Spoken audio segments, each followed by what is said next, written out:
Hooper. I'll speak to you for a sec.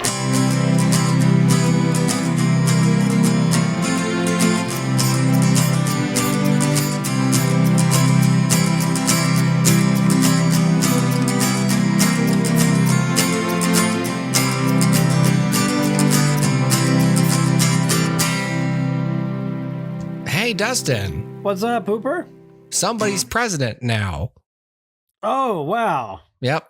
I wonder who it could be. Yep. Who knows? Anyway, Who knows? welcome to the Hoopercast, everybody. If you can't read, this is the 500th episode. Yeah. We did it. We reached it, and now we're done. And now that's it. We've set out all we wanted to achieve. Our ambitious goals for this show have been met. There's nothing else for us to say. All the movies have been reviewed. I'm going now. Goodbye. We're going to get out of here before those damn Sackville Bagginses get us. They come for our money. Proud feet. Proud feet. Proud feet. They're after the Hoopercast family fortune. Anyway, 500 episodes. If you can't guess, by the way, we're talking and unaware of current events. We are pre-recording this episode because it's going to air in a section of the month where I don't feel like having to edit it. So I'm going to do it now. There you go. There you go. So we've reached the 500th episode. We've been doing this show right about now, 13 years. Yeah. Crazy. That is crazy. It's literally crazy. It is. I don't know why we're still doing it. Yeah, no big deal. I just figured that it would be a good special occasion in which to finally review the film Hooper. Yeah. So that's what we're gonna do right now. So for anybody who's unaware, Hooper's name is not Hooper. Our Hooper's name is not Hooper, but he is called Hooper, and it's not because of this movie Hooper. It's because of Jaws. Yes, the Richard Dreyfuss character. Yes, and I believe John was the one who originated this. John's the one who started calling me Hooper. Around this time, I looked as close to Matt Hooper and physically as I would ever look in my life. As the years went on and our show became more Googleable, I would start to Google our show so that I could figure out if we had talked about a specific movie or not. And so I would Google like Hoopercast something. And what always comes up is the IMDb cast page of this film, Hooper, from 1978. And so obviously I just became aware of it. And as we came up on the numbers, I was thinking like, what do we want to do for episode 500? Because in the past, it's like, I think for the 100th episode, we did like our top 5 favorite superhero films that had been made at that point, which super dated now. Episode 200 ended up being Avengers Endgame. Episode 300 wasn't anything particularly special. And then episode 400 was Guardians 3. Interesting. And so I was like, okay, 500 is a pretty, big number. So what should we do for that? And then just got the idea, like, I wonder where Hooper's playing, if it's accessible anywhere. Because I'm not aware of how like popular or locatable it was, and it was like, oh, it's on Tubi. I thought, and so I sent Dustin a text, and I was like, we're gonna watch Hooper finally, which is crazy. I own it on DVD. You do? And I do. I have the DVD. It's in one of the like. Do you remember when DVDs first came out? They were in these like paper, like cardboard cases with the little like plastic snaps. Yeah. You know what I'm talking about? So it's in that. So I know it's like an old DVD. I thought maybe you got it in like one of those boxes that's 4 movies, and it's just like 2 double-sided discs, and so it's like 3 Smokey and the Bandit films and Hooper. Plus Hooper. Yeah. Nope. The Burt Reynolds 70s Hal Needham special. Yes, there you go. That sounds like a great box set, but no, it is just a random Goodwill find at one point. And this was, I mean, it feels like 100 years ago that I found this at Goodwill, and I had no idea this movie existed. And I was just like, I don't know what this is, but I need to buy it. And I bought it, and I'm glad I did. Was this after, was I in the picture at this point? Yes. Okay. It was sometime during maybe or shortly after college. I can't remember now. Okay. But it feels like a lifetime ago. And but I've never watched it in all those years. It must have It's just been factored in. sitting in my shelf. It had to have factored into your decision. Like, this will be funny It did. if I buy this. It did. I think we were doing the podcast already, so it was post college, and I think I had like these grand visions that one day we would do a live commentary. Oh, right. And then, Sure. never happened. No, that'd be hard today because our kids would interrupt us all the time. Yeah, for sure. Yeah. Because I'd love to do that. I just know it's impossible. Yeah, But, it's impossible to sit down for 2 hours and record straight. Yeah. Plus, I don't know how people do that where they just talk and they don't follow the film. Like, I can understand if you only do it for a movie you've seen like 16 times. Sure. To where like you know the plot backwards and forwards, but that always runs the risk of you've prepared jokes for this. And so it's like, I don't know how people just cold watch a movie and make jokes, and I don't understand how they can. It's a left brain, right brain thing, because it's like I've got to be entertaining and also pay attention to this enough to be entertaining. Yeah. Like those YouTube reactors, like there are some times where like they'll be like making jokes and then like later they'll be confused. I'm like, because you were fucking talking over the movie. Yeah. You missed the most important line, you goofball. You scoundrel. All right. Speaking of scoundrels, let's talk about this Burt Reynolds film. Burt Reynolds is Hooper, and Hooper is a real hero.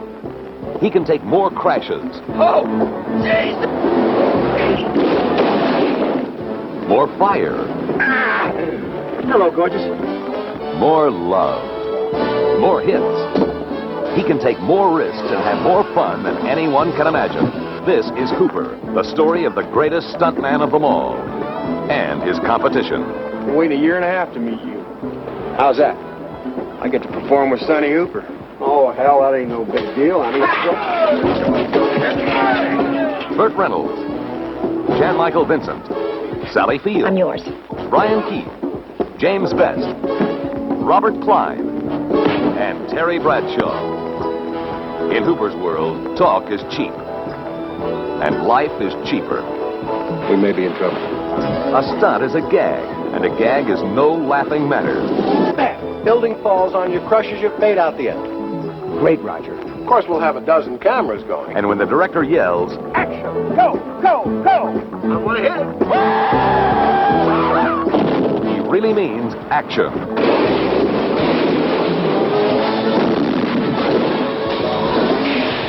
Hooper's in a dangerous business, but his reward is excitement, adventure, and a fortune if he lives to collect it. Burt Reynolds is Hooper, the greatest stuntman alive. I love stuntmen.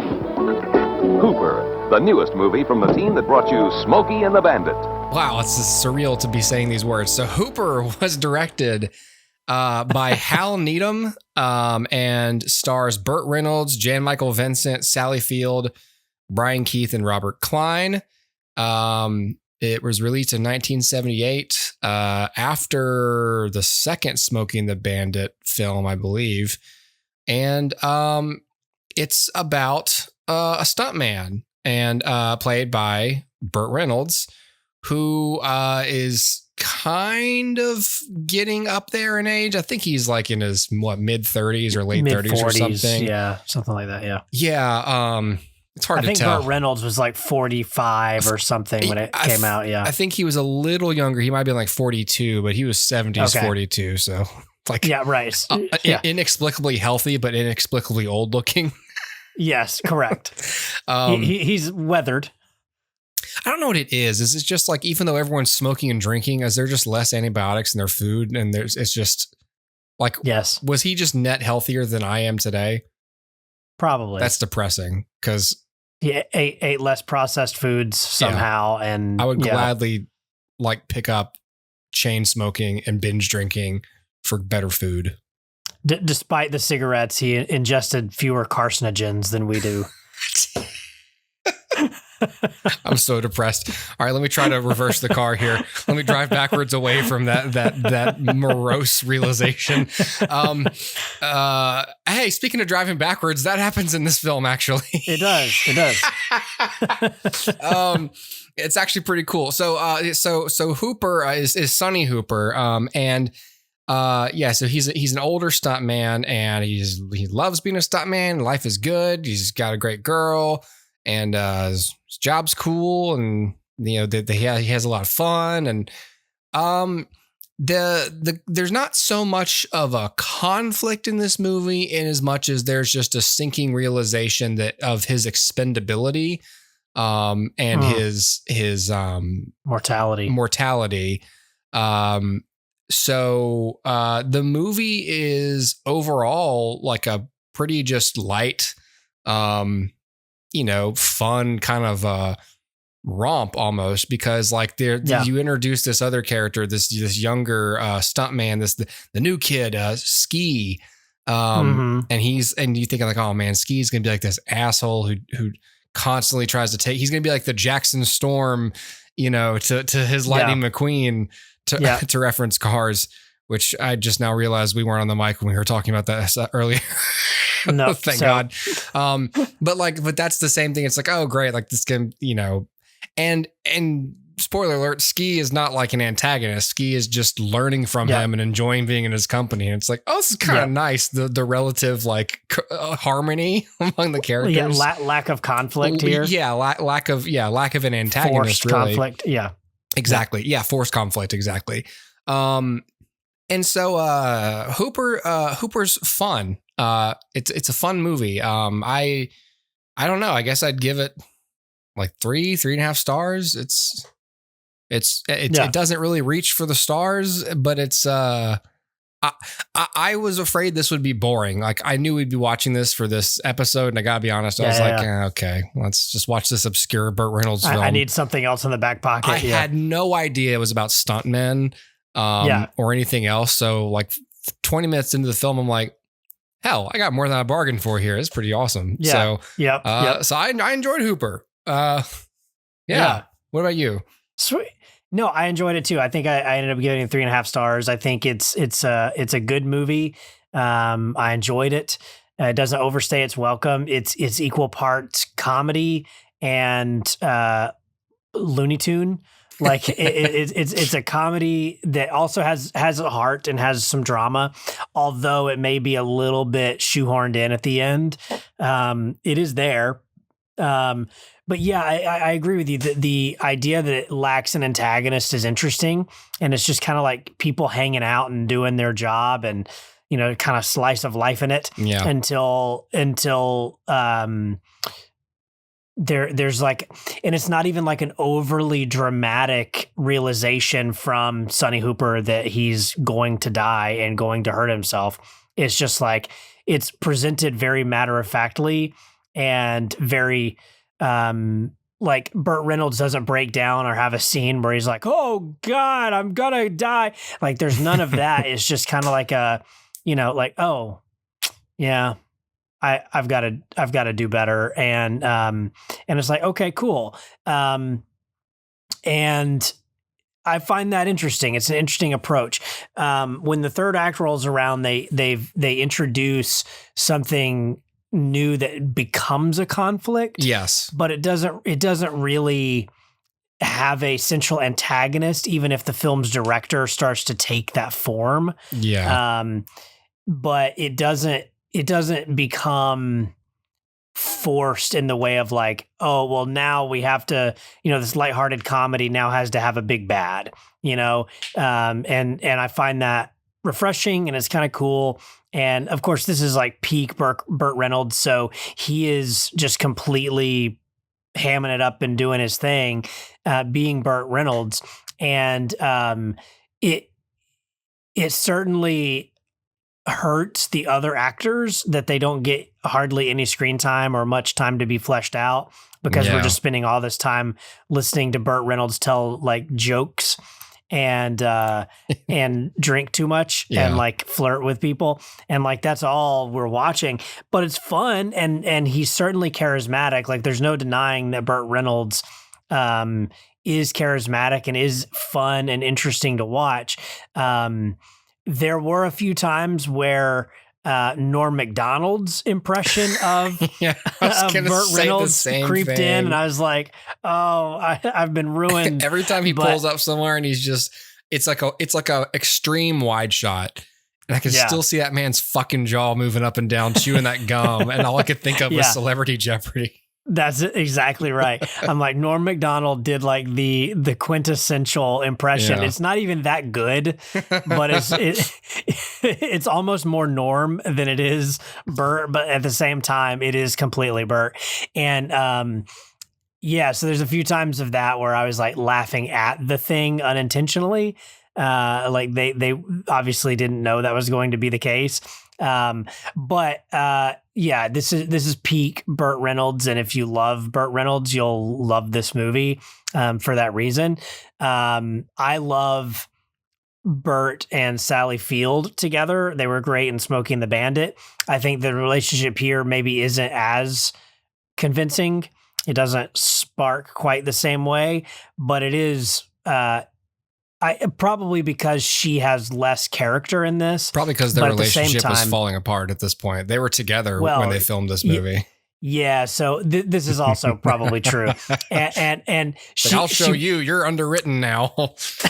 Well, her character basically just exists to like fawn over him and like throw herself at him.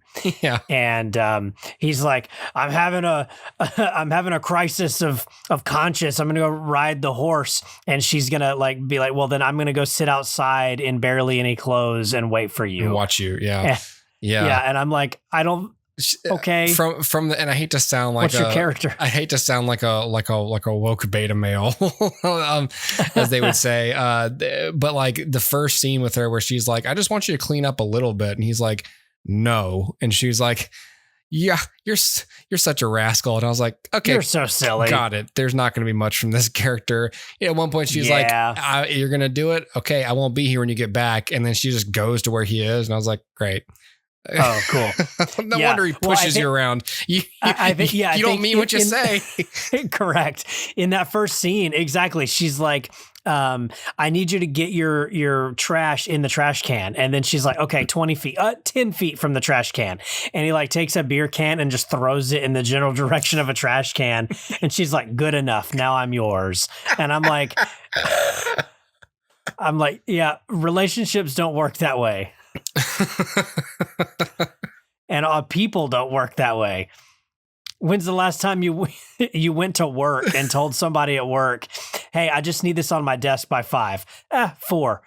Don't even do it. I don't care. I was just like, okay, fine, whatever. I understand that her character is ideal woman for this man, which is woman has no opinions, doesn't give him a hard time. Doesn't give him a hard time, won't hold him back from anything. Uh-huh. And I think there's something to be said there, like, because her father is also a stuntman. Yeah. As is revealed. There is something to be said for the idea that she's with him because she's used to the treatment that her dad gave her. And so she's not going to push him because, she lumps him into the category of her father. That's an interesting idea. Yeah. That maybe a movie that's not a slapstick sitcom could tackle. Yeah. But there's literally a moment in this where I was just like, is this a sitcom where it was like a SWAT team or something picks a fight with Hooper and his stunt guys at the bar. Yeah. And I'm like, this is framed like an episode of Happy Days. Yeah. And he falls on the table where she's eating and he literally says, can you give me a hand? And she does the Three Stooges. Yeah, she claps. Yeah. Yes. Well, and at one point he's like, I'll go get your 50 cents because the guy's all worried about getting his 50 cents from the jukebox. And he's like, I'll go get your 50 cents. And he puts on a helmet and crashes through it. And I'm like, breaks the machine. I'm like, Asshole, that costs like $100, that machine. Are you sure the Fonz isn't going to show up in like 12 seconds? So this isn't the movie to tackle father issues and how they manifest in your current relationships, but or how we treat women, as evidenced by Adam West's cameos as himself. I was so confused because the film starts with Adam West, and then eventually it feels like they're filming a James Bond movie. Yeah, they even use the James Bond score. I thought that's what it was, or I thought I couldn't tell if that's what it was, or it was just off enough to where they won't get sued. Well, let's see what the credits say. Yeah, I couldn't tell. Just some background on this movie, by the way, while you're looking for that music credit. We've always talked about how we think that stunts and stunt choreography and stunt production is an under-recognized area of filmmaking, and how there ought to be like an Oscar for it, like best stunt or whatever. This movie was made in that same spirit almost. Like they want, Hal Needham, the director, began his career as a stuntman. And so did Burt Reynolds. And so that sort of explains to me like it's almost like with the Chad Stahelski, Keanu Reeves, John Wick connection in a way. It's like these two people, even though Keanu Reeves didn't begin as a stuntman, he's basically a stuntman with as much as he's been put through. That kind of love letter to an industry almost explains a lot of just the good vibes of the movie, and how like, and again, I don't know if they thought about it this much, but like it tracks with the non-competitive nature. Sorry, they are competitive, but like the non-malicious nature of Ski. He doesn't need to prove anything to the older guys. He just goes in there and does good stunts. And there's no like, oh, this kid's too good, we got to sabotage him. Like, I think that he just says like, he says like, oh, he's a handsome son of a bitch too, isn't he? And it's all in good fun. And from everything I read and know about the stunt community, that's what it is. It's like, it's competitive, but it's not like, what do you call it? A zero sum game for them. It's almost like a utopia in a way. Like we all just want to work, and we want to do good stunts, and we want to just hang out afterwards, and we want to see good work. We want to make sure everyone's safe, but no one's down to take down any other stuntmen. It's just not the way it is. Right. And I think the film, and I'm sure that comes down to, I mean, the writers are Thomas Rickman and Bill Kirby. So it's not like Hal Needham had a co-writing credit, but I'm imagining that between Burt and Hal, that they were just like, let's make a movie about how cool stuntmen are. Totally. Yeah. So John Barry, the composer of James Bond, the theme song for James Bond, is not credited in this. So it must be a sound alike. I thought it sounded just enough, just not off, like it. Sure. But I was also like, I haven't seen the old Bond film, so this could be a cue from this era that I'm unaware of. Sure. So I thought I was open to the possibility that it was, but it definitely listened to it. I was like, this is supposed to be the Bond music. Initially, the thought is, okay, when Ski shows up, he is going to be the antagonist. He's going to present an obstacle immediately for Burt Reynolds to kind of overcome or like prove his mettle against this young guy, like obviously that's what it's going to be, because it's going to be a vanity project for Burt Reynolds to be like, look, put me up against any other young actor and I'm better. But I'm glad that they didn't go that route. One, it's the most obvious route. Two, you're right. I think it would have portrayed the entire industry as something it isn't. And that wouldn't have been the message they're trying to send. And like, so in recent times, I've seen Once Upon a Time in Hollywood and The Fall Guy, which both are about, to varying degrees, about stunt work. And yeah, you're right. Like, it seems the stunt community is just a big happy place, and it would have completely derailed the film. So I'm really glad they didn't go that route. And I think the film is more interesting for it. Even if maybe they lose sight a little bit in the end, which we can talk about in a minute. Yeah. Which I'm not worried about spoilers. We're just layering the conversation here. Yeah, I think it's fun. I mean, I think if anyone, again, if you if you wanted to know how he thought about Hooper, it's pretty cool. So you should check it out. I was very impressed with the actual third act climax of this movie, because I mean they're doing stuff. There's plenty of like stunt demonstrations in the movie where you're like, oh, it's crazy, you know, but it's almost interesting because you're like, you know, you're making a movie about making movies. And so you're seeing all the sets and the crash mats and stuff. And so you're seeing Burt himself do a couple of things. And so, and then when I read that he used to be a stunt man, I was like, oh, that makes a little more sense. So this big, like huge explosion the director decides he wants, this big set piece. I thought it was so cool. They filmed it actually up in Tuscaloosa. Cool. Yeah, there was this Northington. Everything except the rocket car jump is a disused Northington General Hospital, which was a World War II military hospital near the University of Alabama. So all those buildings are just not being, you know. Yeah. And so it was just a huge, big lot for them to just blow up and drive through. Why not? And go for it. As it's going on, I'm just watching. And of course, during the credits, you're seeing more angles of some of that stuff. And it's incredible. So that was cool. And then the car jump was on Highway 78 in Alabama as well, on a bridge. Oh, cool. That was already being demolished because of a traffic accident with a fuel truck. So that's why they were allowed to just blow it up. Just blow it up. Yeah, exactly. Wow. So I agree. I was super impressed with the demonstration that third act climax was. Yeah. I think it was great. And it's a testament to what good practical effects can do. Because, you know, like obviously now that all be CG and whatever, right? Which is its own thing, and that's fine. I'm not here to knock on CGI, but like there is something special about seeing it practically.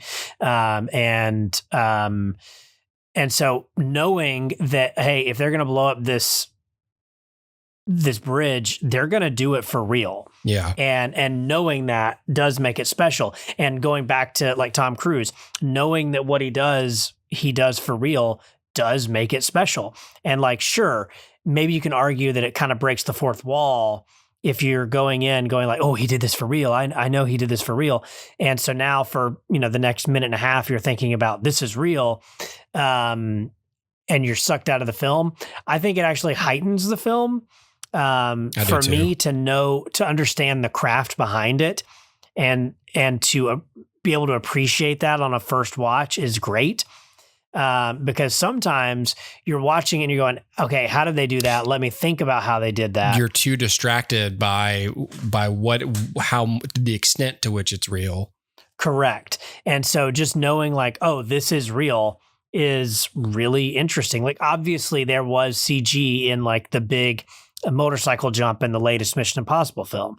But it was mostly to paint out things rather than to put things in or to, you know, amplify or whatever. So there's some level of CG, you know, that we're going to experience now, but watching this movie from 78, knowing that this is all real, is, I don't know, it just lent to the charm and the excitement of it. Yeah. Because sure, Burt Reynolds didn't do the jump, but somebody did. Yeah. It was going to be called The Stuntman. And then this director, Richard Rush, sued, like there was an arbitration suit because he was like, the title's too close to my movie, which is called The Stuntman. And so they had to like push it back. And then everyone came back on and it was the title was Hollywood Stuntman. And then they had to change it. Yeah, they started shooting in January 78. And then in March, that director, Richard Rush, came back and said, hey, it's still too much, like it still says the word stuntman in it. And so the MPAA was like, oh my God. And they called Warner Brothers and like, just change the name. And so they called it Hooper. And I was like, I wonder how the stuntman did, because it came out in 1980. And I was trying to figure out how much money it made. So against a $3.5 million budget, it made $7 million. Wow. So I was like, I haven't even heard of this movie. What? And I have not heard. Yeah. This film against a $6 million budget made $78 million. Yeah, I think I know who won. It's just like all those just Wow. bitching about the name so much. And I was like, have I heard of this film? Oh, that's why. Yeah. It Yep. was a big old flop. for sure. So Big old flop. a lot of good. I wonder if $2 million of those dollars were those fucking lawsuits. Well, I think it's safe to say that Hooper was the better title. Yeah. If only because we wouldn't have watched it otherwise. No, I wouldn't have watched a film called Hollywood Stuntman. Yeah. That So- sounds like a janky exploitation film. Yeah. Like those those store brand Rice Krispies. Rice Crisps. It's just a real precise, like Yep. scientific title. This is Fruit what Hoops. this is what this is. Yeah, right. Snack crackers. or Right. or the Dharma, it's just beer.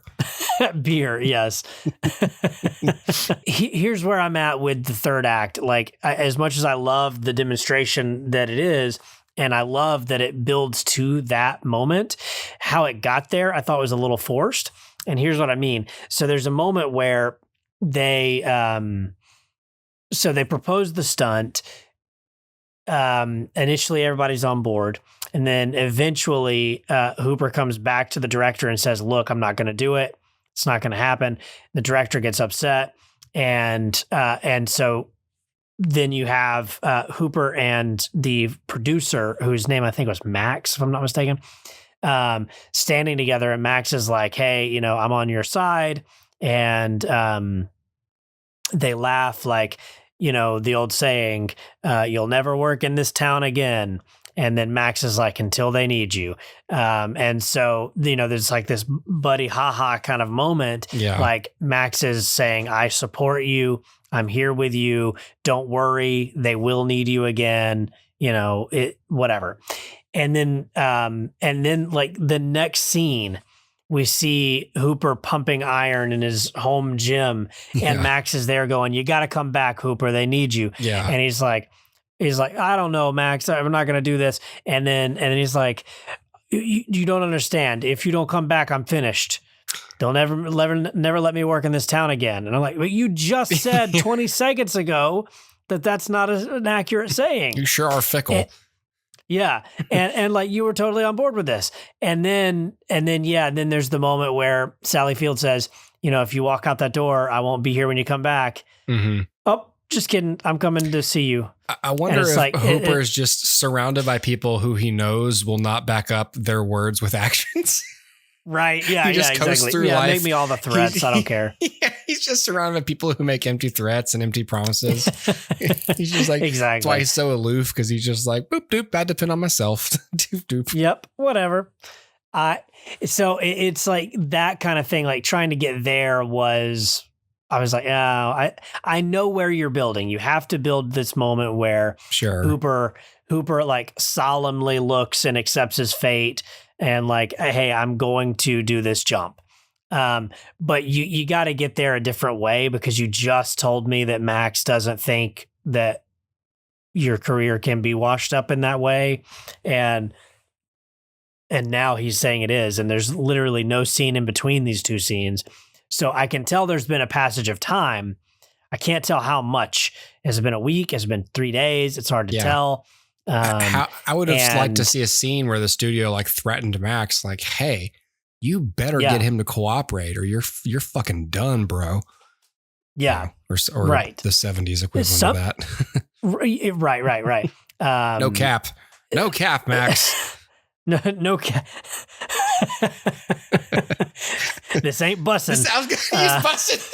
It's the only other one I know. I know, me too. Max, you think you got the Riz? You don't. I don't know. I can't even pretend that I know what Gen Z is talking about. He's like, you understand, Hooper, you got to come back. And Hooper just stands up and like, say less, Max. Say less. It's giving desperate.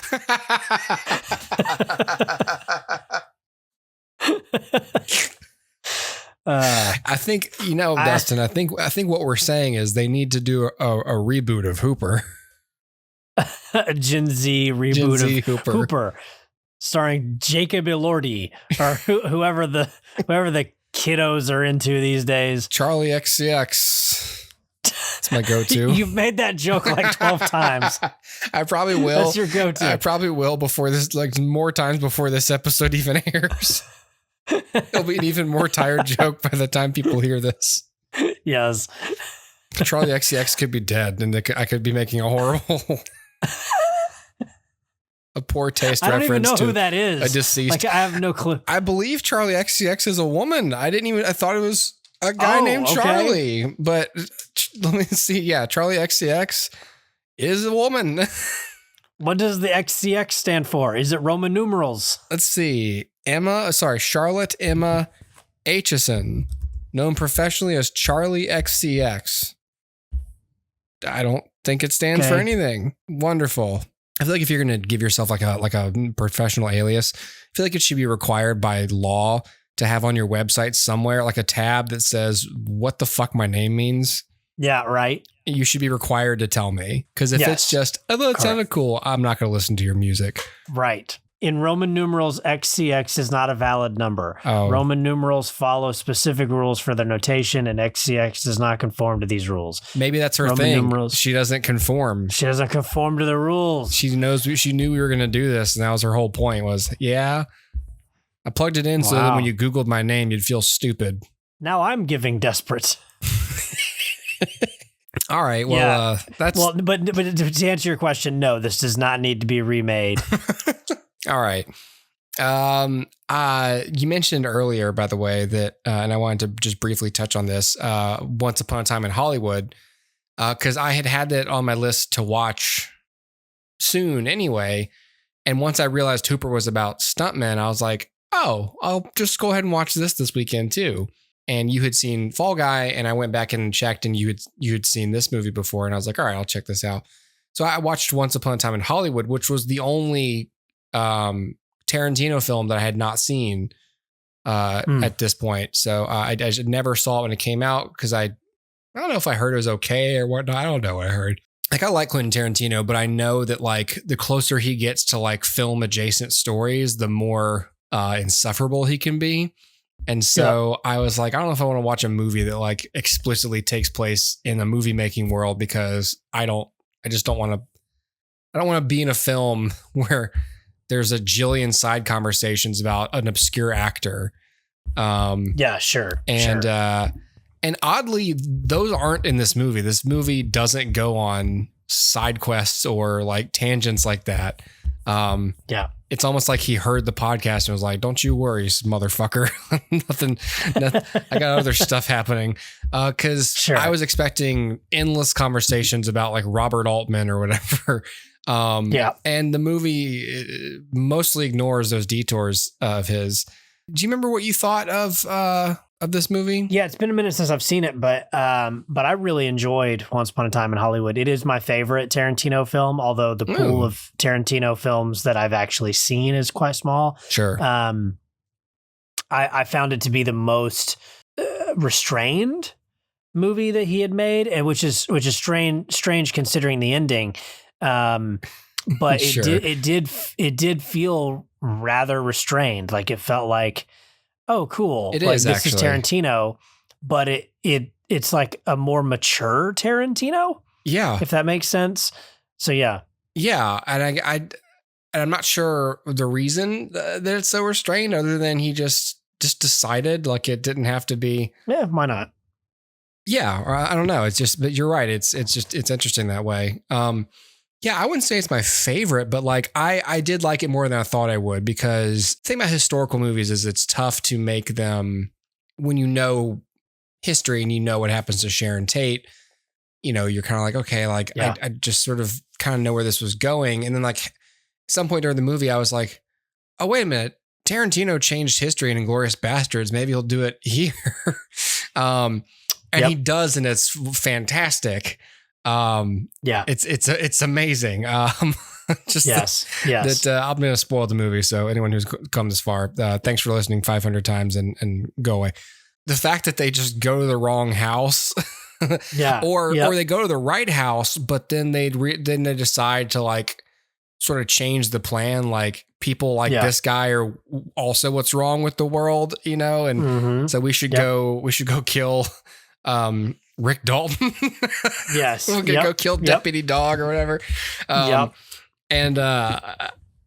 it was a nice bloody Tarantino fight. Lots of smashing people's faces into stuff, and that flamethrower coming back was great. It's so good. Yeah. And my favorite part of the film was Emil Hirsch like coming to the gate and being like, "Hey man, what the fuck happened?" You know, like I think I laughed out loud because it's not only is it just funny to watch Jay Sebring, who at this point in actual history is dead, living and asking, who were those people? You know, are you okay? And he's like, well, they actually tried to kill us, as a matter of fact. He's like, what? Like there's something morbid about like just about the guy that this actually happened to being like frightened that this happened next door. Just I don't know what it is. Yeah. I don't know. I had to revisit like the Bruce Lee controversy and everything because I had to figure out that whole thing and dive back into that.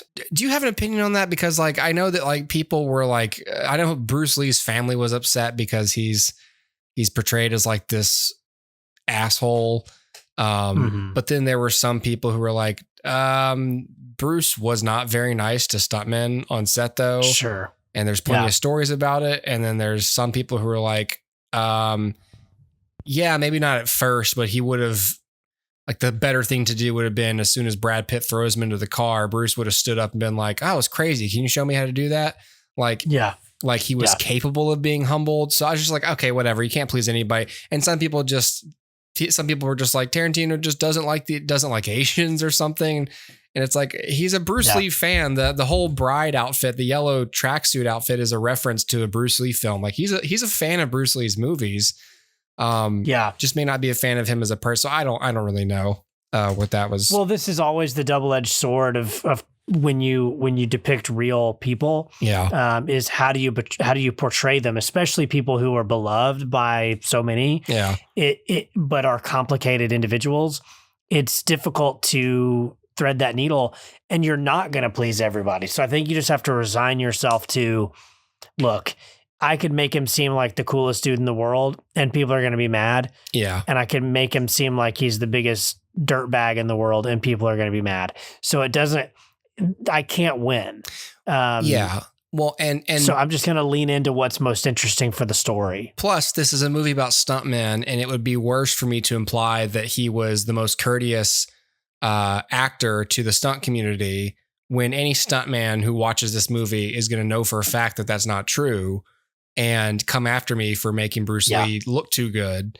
I didn't even get the impression that scene was even real because like he's thinking back on it when he's on the roof fixing the antenna.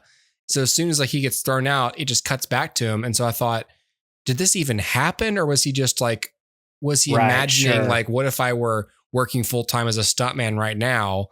And what would I be? I'd probably get in a fight with someone like Bruce Lee and people would bring up my wife dying. And so it would probably not go well, snap back to reality. I guess I just belong up on this roof fixing antennas for my friend. So I don't know. I didn't even read it as a real thing. I read it as like, okay, well, that's just what Cliff imagines Bruce Lee to be like, or how that would go. I don't know. Sure. I mean, I think both, I think either interpretation is valid. I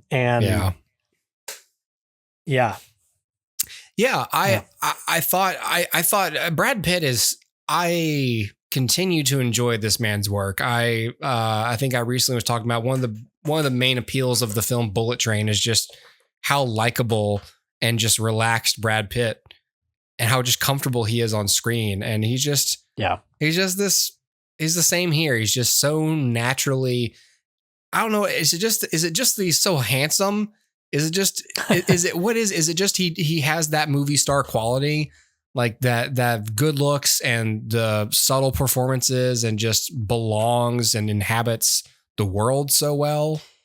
I think there's a lot. It's a lot of what you just said. Okay. But for me, what I enjoy about Brad Pitt most is how comfortable he is in all of, like, you never feel like he's actually working, if that makes sense. Yeah. He just is. And like, you always feel like he walks onto set, does his thing, sells it, but kind of hardly cares about it, and then just goes home. And like that's it. And there's so many actors who, like method, and they believe it. I have to be the character. And I just get the impression that he just I don't know. Sure. But I just get the impression that he walks onto stage and he's like, all right, here, hold this drink really quick. Let me he's got a coffee and he hands it to a PA and says, hold this for me, does the scene, gets the coffee back and goes away. Yeah. And like that's the impression I get. He's just incredibly comfortable. And they're like, hey, hit this mark, go here, do that. He makes it look natural. And there's no sense of I'm working. And I think that's the appeal to Brad Pitt. God, for me. What a dreamboat. And well, it's so rare, right? Like, yeah. Like even the best actors, like you pull up like Daniel Day-Lewis, he's a fantastic actor, but there's an air of like pretension to it. Sure. Like I have to become Lincoln if I'm going to be Lincoln, right? Yeah.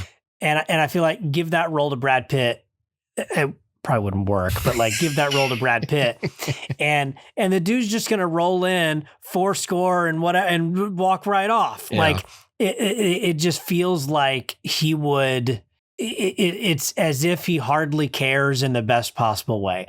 And I put him up there with Harrison Ford in that same vein of like, look, I'm going to sell this thing, but I don't care. Yeah. But I do, but I don't. It's like this weird conundrum of just.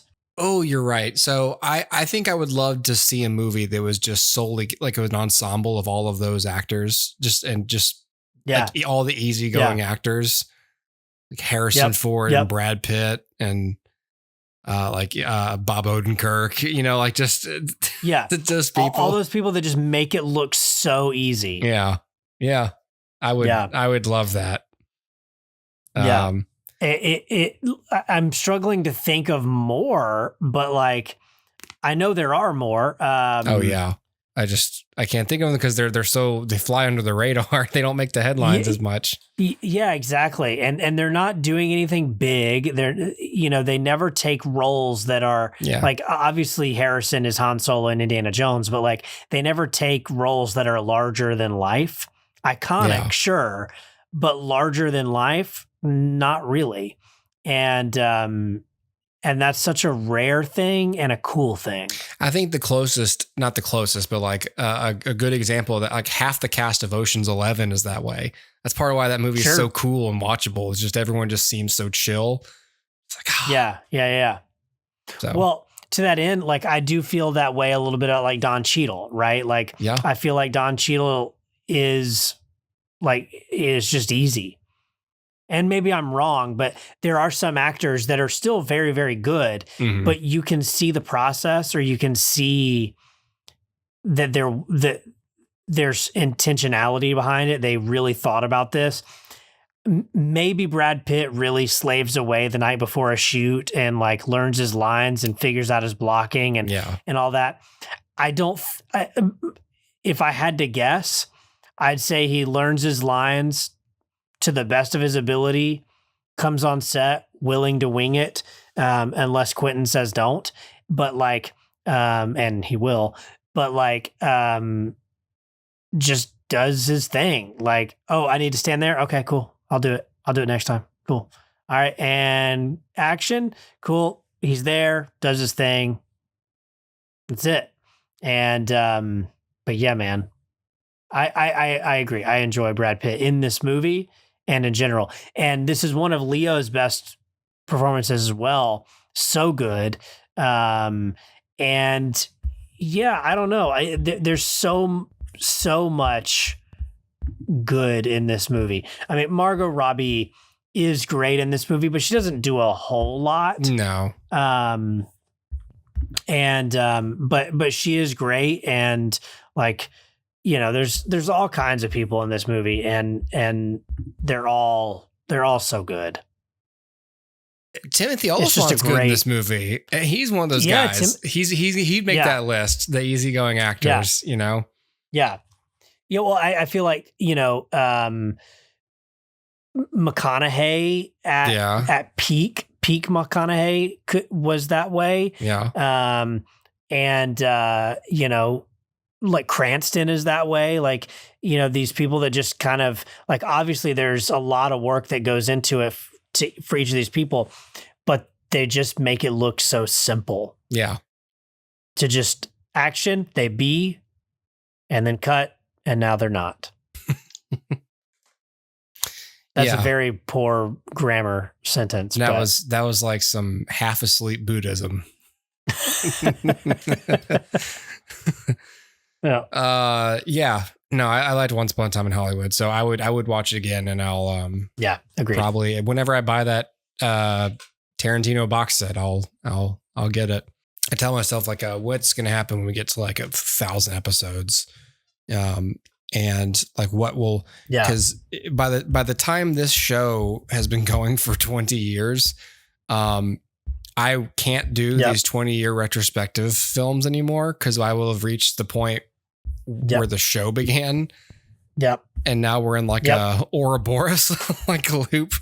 Yes. And so I think what I'll do at that point is just watch whatever I want, and I'll finally be free. Yes, there you go. Sweet. So 7 more years and I'll get there. Anyways, well, geez, everyone, if you listen to this long, thanks for being on the train with us. For the 1,000th episode, we're going to jump a car over a bridge. I thought you were going to say, we're going to die. We're going to die on the microphone. No. Just going to listen to us die. Are you driving or are you hitting the rocket? Geez, I feel like I should drive. All right, you drive it. I'll keep an eye on the instruments. I'm the older of the two of us, Dustin, so I figure I should be the and Hooper is my namesake, so I feel like I should be driving the car. Yeah, but Hooper wasn't driving the car. Oh, he wasn't. Oh, see, I'm senile. Well, I got mixed up with Hooper drives the boat, and I forgot that Hooper doesn't drive the car. Yes. That's for the 1,000th episode. Fuck me. Let's just read the entire script. I'll do a dramatic read. A dramatic reading. Our kids will be old enough that they can leave us alone for 2 hours while we read. Oh, I thought they could play the supporting characters. Sure, why not? Whichever my kids can do the best Jimmy Stewart impression gets to be that one guy. Yeah. Oh, that's a good deal. All right. Goodbye, everyone. Goodbye.